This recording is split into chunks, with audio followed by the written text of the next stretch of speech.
एक जायंट पडला म्हणून गाफील राहू नका.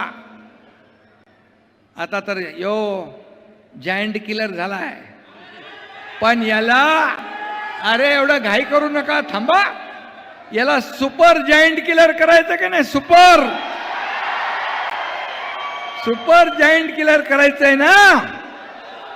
आणि म्हणून मी आपल्याला एवढंच सांगतो, हा एकनाथ शिंदे या तुमच्या अमोल खताळच्या पाठीशी खंबीरपणे उभा आहे.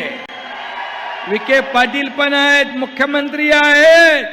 आम्ही सगळेजण विकासासाठी या अमोल खताळ जायंट किलरच्या पाठीशी खंबीरपणे उभे आहोत.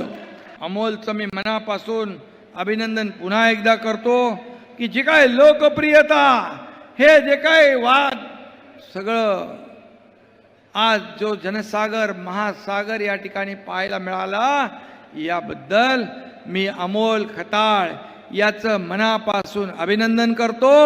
आमदार असावा, एक आदर्श आमदार कसा असावा तर अमोल खताळ सारखा असावा. जेव्हा आमदार नव्हता तेव्हा देखील त्यांनी या संगमनेरमध्ये, या भागामध्ये सर्वसामान्य लोकांना न्याय देण्याचं काम केलंय. आता तर सत्ता पक्षाचा आमदार आहे, सत्ता त्याच्या पाठीशी उभी आहे. ही सत्ता गोर गरिबांसाठी आपल्याला राबवायची आहे, सर्वसामान्य माणसासाठी राबवायची आहे.